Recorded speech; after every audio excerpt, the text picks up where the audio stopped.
سب سے پہلا اثر میرے سامنے ہے عبداللہ بن مسعود رضی اللہ تعالیٰ عنہ کا. ایک روایت ہے، انہوں نے کہا کہ نبی صلی اللہ علیہ وسلم کے انہوں نے فرمایا کہ اللہ تعالیٰ نے بندوں کے دلوں پہ نظر ڈالی اور نبی صلی اللہ علیہ وسلم کے دل کو تمام بندوں سے بہتر جو ہے ان کے دلوں سے بہتر دل پایا، تو اللہ تعالیٰ نے ان کو اپنے لیے چن لیا اور ان کو اپنی رسالت کے لیے بھی چن لیا. پھر اللہ نے بندوں کے دلوں پہ نظر ڈالی اور پھر اصحاب کے دلوں کو بہتر پایا اور ان کو نبی صلی اللہ علیہ وسلم کے وزراء کے طور پہ چنا اور وہ ان کے لیے اس کے دین کے لیے جہاد کرتے ساتھی اور مددگار آپ ان کو بنایا. اور پھر الفاظ ہے کہ فما رأى المؤمنون حسن فهو عند الله حسن وما رأى المؤمنون سيئا فهو عند الله سيء. یہ جو نتیجہ آخر میں نکالا ہے ابن مسعود نے، میں چاہوں گا کہ اس پہ آپ تھوڑی سی روشنی ڈالیں. ہاں، بہت شکریہ. یہ صحابہ کی جماعت میں صحابہ خود اپنے دینی مقام کو، جس میں دائرہ ذمہ داری کا احساس شامل ہے، وہ کیسے دیکھتے ہیں. تو اس کو جب ہم بیان کرتے ہیں یا اس کا مطالعہ کرتے ہیں تو عبداللہ ابن مسعود رضی اللہ عنہ کا یہ اثر اس میں سب سے نمایاں ہے. اور تو اس میں انہوں نے ایک تو بات بہت ہی خوبی سے یہ واضح کی ہے کہ اللہ تعالیٰ نے دنیا میں ذمہ داریوں کے انتخاب کا جو ایک معیار بنایا ہے، وہ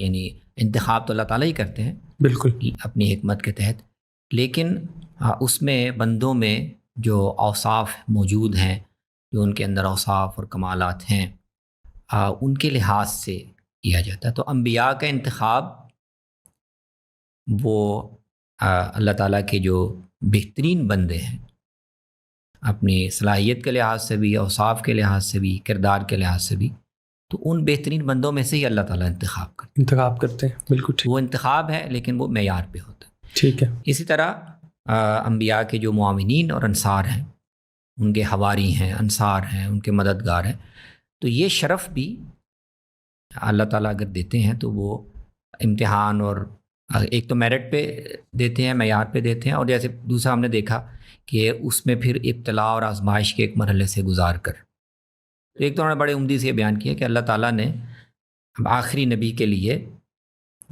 فیصلہ تو دیکھیں نا، فیصلہ تو ظاہر اللہ کے علم میں ہمیشہ سے ہے. جی بالکل ٹھیک. لیکن اس کے ظہور کو بیان کرنے کے لیے یہ اسلوب ہے، خوبصورت اسلوب. بالکل ٹھیک. اللہ تعالیٰ نے اس آخری زمانے میں نے اپنے آخری نبی کو انتخاب کرنا ہے تو کیسے ہوگا. یہ ہمارے لحاظ سے ایک تفہیم کا اسلوب ہے. جی. اللہ نے انسانوں کے دلوں پہ نظر ڈالی تو بہترین دل جو اللہ تعالیٰ کو اپنی اس منصب کے لیے پسند آیا وہ محمد کا دل تھا. اللہ نے انتخاب کر لیا. پھر اللہ پیغمبر کو ساتھیوں و معاونین کی ضرورت ہوتی ہے. بالکل. اللہ نے لوگوں کے دلوں پر نظر ڈالی تو یہ دیکھا کہ بہترین دل جن میں دیانت، خدا کا خوف، تقوی، یہ چیزیں ہیں، وہ یہ صحابہ کی جماعت ہے. اللہ نے یعنی ان کو چنا چن ہے کے اللہ اپنے نبی کے وزراء بنا دیا، ساتھی بنا دیا. اور ایک اثر میں یہ بھی یقاتلون علی دینہ، جی، کہ جنہوں نے جہاد اور قتال کی ذمہ داری اپنے اوپر اٹھائی. تو یہ تو انہوں نے بیان کیا ہے اس کے پیچھے.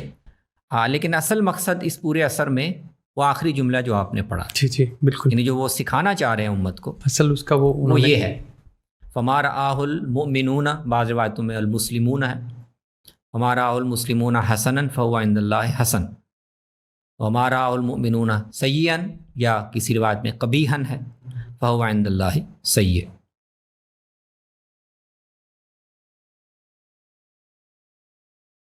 صحابہ کی اللہ پر ایمان لانے والے. بالکل ٹھیک.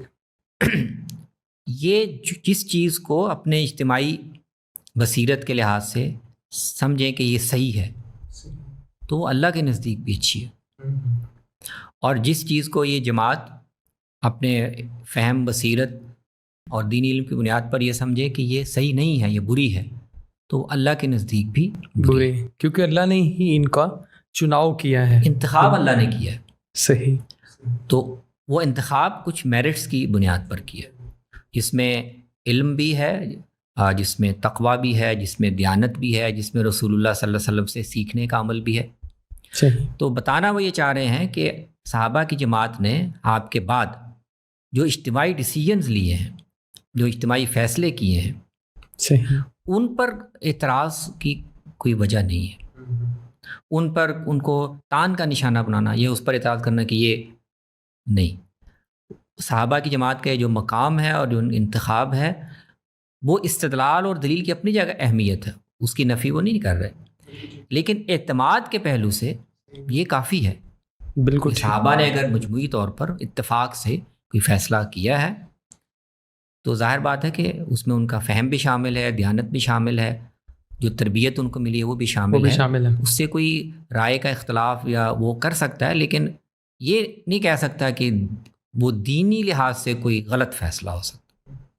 تو اس کو صحابہ کے اجتماعی اجتہادات کو خدا کی تصویب حاصل ہے ان کے اس مقام کی بنیاد پر۔ یہ اس اثر کا بنیادی میسج ہے۔ بہت اہم۔ اس میں صرف دینی اجتماعی فیصلوں کو ہی مد نظر رکھا جائے گا یا ان کے اوور آل معاشرتی فیصلے بھی ہو سکتے ہیں، سیاسی فیصلے جو بھی انہوں نے فیصلے کیے، ٹھیک ہے، ظاہر ہے ان کے جو بھی فیصلے تھے اس میں دینی تقاضے اور دینی اہداف تو شامل ہیں نا۔ بالکل ٹھیک ہے۔ تو رائے میں اختلاف ہو سکتا ہے کہ یہ اس معاملے میں یہ کرنا بہتر رہے گا، یہ وہ صحابہ کے درمیان بھی ہوا، صحیح، تو اس کی وہ نفی نہیں کر رہے، لیکن وہ کہہ رہے ہیں کہ انہوں نے جو بھی کوئی دینی فیصلے لیے، کوئی سیاسی فیصلے لیے، کوئی اور اس طرح کے، اور اس پر ان کا ایک عمومی اتفاق ہو گیا، تو آپ یہ نہیں کہہ سکتے کہ خدا نخواستہ وہ اس میں کوئی دینی لحاظ سے انہوں نے کوئی انحراف کر لیا، یہ ان کے بارے میں نہیں ہو سکتا۔ یہ گویا وہی بات ہے جو آپ صلی اللہ علیہ وسلم نے فرمائی تھی، مان علیہ و اصحابہ، میرے خیال سے اسی کو ہی صحابہ اس طرح بیان کریں۔ مان علیہ و اصحابہ کا تناظر تو تھوڑا مختلف ہے، اور وہ یہ ہے کہ اس میں آپ یہ بتا رہے ہیں کہ میں جو دین چھوڑ کر جا رہا ہوں، میرے بعد اگر تم نے یہ جاننا ہو کہ اس دین کا عملی نمونہ کہاں ہے تو وہ میرے صحابہ ہیں۔ ٹھیک ہے۔ یہاں اس میں عبداللہ بن مسعود یہ کہہ رہے ہیں کہ صحابہ نے اس کے بعد جو اپنی رائے اور اجتہاد سے فیصلے کیے، اچھا اس کو ایڈ کر کے، اس کا بھی یہ وہ حضور کا چھوڑا ہوا دین تو اس طرح نہیں ہے۔ ٹھیک ہے، انہوں نے اپنی رائے اور اجتہاد، لیکن اس رائے اور اجتہاد کی اصابت کے لیے یا اس کے دینی استناد کے لیے یہ کافی ہے کہ وہ صحابہ کی جماعت نے کیا۔